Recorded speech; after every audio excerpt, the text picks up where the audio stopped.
నెల్లూరు జిల్లా కలెక్టరేట్ ఆవరణంలో వెంగయ్యశెట్టి బాలయ్య అనే వ్యక్తి పెట్రోల్ పోసుకుని ఆత్మహత్యయత్నానికి పాల్పడ్డాడు. కావలి బుడంగగుంటలో వైసీపీ నేతలు అరాచకం సృష్టిస్తున్నారని వైసీపీ నేతలు మారుమూడి కృష్ణమూర్తి, హరిబాబు, వీఆర్ఏలు భాస్కర్, వెంకయ్యలు తీవ్ర వేధింపులకి గురిచేస్తున్నారని ఆవేదన వ్యక్తం చేశాడు. 2007లో తనకి ఇళ్ల స్థలం పట్టా ఇవ్వగా ఇల్లు నిర్మించుకుంటే తమదంటున్నారంటూ చెప్పుకొచ్చాడు. అయితే 5 ఏళ్లుగా అధికారుల చుట్టూ తిరుగుతున్నా కూడా న్యాయం చేయడం లేదని బాలయ్య ఆగ్రహం వ్యక్తం చేస్తున్నాడు.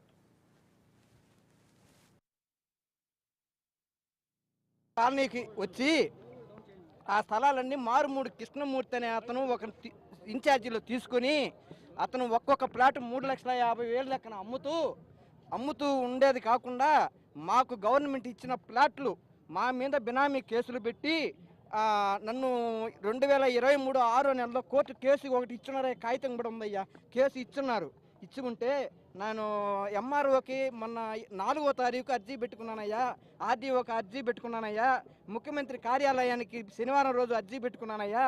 దీనికి ముందు 1 సంవత్సరం రోజులు ఎన్ని అర్జీలు పెట్టినా కూడా నాకు ఎవరు న్యాయం చేయలేదయ్యా. నా పేరు వెంగంశెట్టి బాలయ్య అయితే నాకు తిరుమలశెట్టి బాలయ్య అని చెప్పి నోటీసు పంపించి అమీన్ ఇచ్చి ఇది తీసుకోకపోతే నీ మీద STSP కేసులు పెడతానంటున్నారు, తీసుకోమన్నారయ్యా. నాకు తెలియక నాకు వాస్తవంగా ఇచ్చిందే కదా, నేను తీసుకుంటే ఏమవుతుంది అని చెప్పి నేను తీసుకున్నానయ్యా. తీసుకున్న తర్వాత నిన్న 3 రోజుల కింద CE దగ్గర కేసు పెట్టి వాళ్ళని పిలిపిస్తే ఈ స్థలం మాది 1999లో మాకు ఇల్లు ఇచ్చారు, ఇక్కడ గుడిసె వేసుకొని ఉంటే ఆ గుడిసెని పగలగొట్టి నేను బేస్మట్టం వేసుకొని ఇల్లు కట్టినట్టు CE దగ్గర చెప్పారయ్యా. చెప్తే మీరు కేసు ఉందంటున్నారు కాబట్టి మీరు కోర్టుకు పోయి న్యాయం చేసుకోమని చెప్పారయ్యా.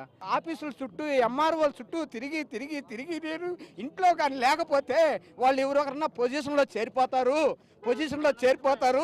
నువ్వు నీ ఇల్లు భద్రా, నేను 13 లక్షలు చెన్నైకి పోయి సంపాదించుకొని 17 సంవత్సరాలు కష్టపడి సంపాదించుకొని ఆ ఇల్లు కట్టుకున్నానయ్యా. నేను కట్టుకుంటే ఇప్పుడు ఎవరో ఒకరు చేరిపోతారంటే మేము పని బాటకు పోకుండా ఆ ఇంట్లోనే ఎన్ని రోజులు ఉండమంటావయ్యా మమ్మల్ని పని బాటకు పోకుండా. భద్రాద్రి జిల్లా కొత్తగూడలో మంత్రి తుమ్మల నాగేశ్వరరావు